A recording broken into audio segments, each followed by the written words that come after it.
రాజమహేంద్రవరం నగరం అభివృద్ధి అంశాలపై మాజీ ఎంపీ మార్గాని భరత్రాం అవగాహన లేకుండా మాట్లాడుతున్నారు అని నగర టీడీపీ అధ్యక్షులు మజ్జి రాంబాబు గౌతమి జీవకారుణ్య సంఘం చైర్మన్ వర్రే శ్రీనివాసరావు విమర్శించారు. స్థానిక గోరక్షణపేటలో నిర్వహించిన మీడియా సమావేశంలో వారు మాట్లాడుతూ భూగర్భ పైప్ లైన్ల పనులు పూర్తయ్యాకే రోడ్డు నిర్మాణం చేపడుతున్నామని, సుమారు 15 ఏళ్ల క్రితం వేసిన పైప్ లైన్ లీకేజీల కారణంగా రోడ్డు దిగిపోకుండా 3 కోట్లతో 50 ఏళ్ల పాటు నిలిచేలా పనులు జరుగుతున్నాయని, హడావుడిగా రోడ్డు వేస్తే ప్రమాదాలు జరిగే అవకాశం ఉందని, అందుకే ఎమ్మెల్యే ఆదిరెడ్డి శ్రీనివాస్ సూచనలతో దశలవారీగా పనులు చేస్తున్నామన్నారు. కూటమి పాలనలో రాజమండ్రి సురక్షితంగా ఉందని, సేవ్ రాజమండ్రి కంటే సేవ్ వైసీపీ చేయాలి అని మార్గాని భరత్ కు హితవు పలికారు. కారణం ఏంటి?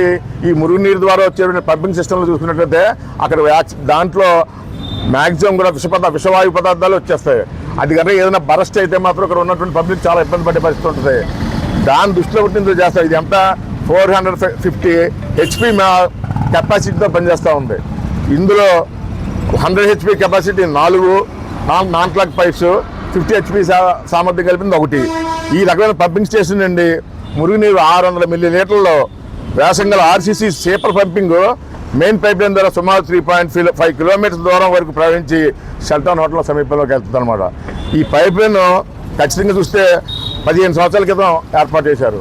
15 years క్రితం ఏర్పాటు చేయడం వలన అది డ్యామేజ్ అవుతాయి, ప్రజలను ఇబ్బంది పెడుతూ లారీలు దిగబడిపోతూ గుంతలు పడిపోవడం వలన మరి కొత్తగా పెట్టడం జరిగింది. దీని దాదాపు 3 కోట్ల రూపాయలు పాజిటివ్.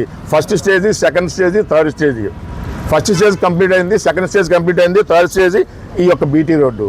ఈ బీటీ రోడ్డు ప్రజెంట్ 27.50 లక్షలు జరుగుతుంది. 27,50,000 దీనికి జరుగుతున్న వర్క్. ఇది ఆల్రెడీ కూడా సామాన్యంగా కూడా గతంలో 6 నెలలు చేసేవాళ్ళు వర్క్. ఇటువంటి వర్క్ ఖచ్చితంగా, ఎందుకంటే అది ఖచ్చితంగా కూడా మనకు దిగాలంటే మేము ఇది మన రాంబాబు చెప్పినట్లు పండగ ముందు కూడా ఎమ్మెల్యే గారు మేము అందరూ చూడటం జరిగింది. చూసిన తర్వాత మళ్ళీ నెక్స్ట్ డేనే మళ్ళీ దిగిపోయింది, అక్కడ ఆటో గిటో దిగిపోయింది. దీనివల్ల డిపార్ట్మెంట్తో కూడా మేము కన్సల్ట్ చేస్తే మేము చాలా చేస్తున్నాం, అయినప్పటికీ కూడా మేము రెగ్యులర్గా వర్క్ చేస్తూ ఉన్నాం. ఇంకా అది ఇంకా సెట్ అవ్వలేదు కాబట్టి అవుతుంది. బీటీ రోడ్ ఎంతసేపు ఒక రోజు వేసేయచ్చు మనం.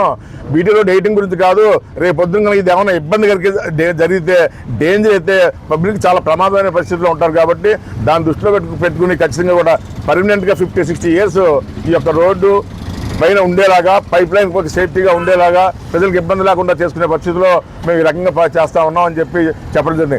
నిన్న మన మాజీ ఎంపీ గారికి వచ్చి ఏదో ఉద్యమం చేస్తాం, సేవ్ రాజమండ్రి అని చెప్పడం జరిగింది. మేము చూసాం కూడా.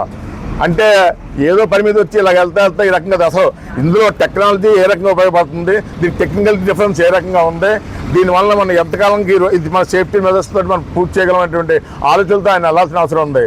అవి మానేసి ఏదో ఆ రూలింగ్ పార్టీని విమర్శించాలన్న ఉద్దేశంతో, లోకల్ ఎమ్మెల్యే ఆదిరెడ్డి వాసు గారిని విమర్శించాలన్న ఉద్దేశంతో ఈ రకమైన తప్పుడు ప్రచారాలు చేయడం మంచి పద్ధతి కాదు. ఎక్కడికి వెళ్ళినా సరే అతని దగ్గర కేడర్ లేదు, జనం లేరు, నాయకులు లేరు, ఎవరూ లేరు. కానీ ఏదో అవకాశం వస్తే మా యొక్క రూలింగ్ పార్టీ మీద పట్టవలసిన అలవాటు కనుక ఏది ఏమైనప్పటికీ కూడా సెట్ అయ్యి మీరు చూస్తారు, పొద్దున్న కూడా పనిచేస్తూ ఉన్నారు. లెవెల్ సెట్ అయిపోయిన తర్వాత ఖచ్చితంగా కూడా 100% కూడా ఈ ఏరియాలో ఉన్న పబ్లిక్ అందరికీ కూడా సేఫ్టీగా ఉండేలాగా, ఏ రకమైన ఇబ్బందులు లేకుండా ఉండేలాగా, బస్సు ప్రయాణికులు కూడా డేంజర్ లేకుండా ఉండేలాగా.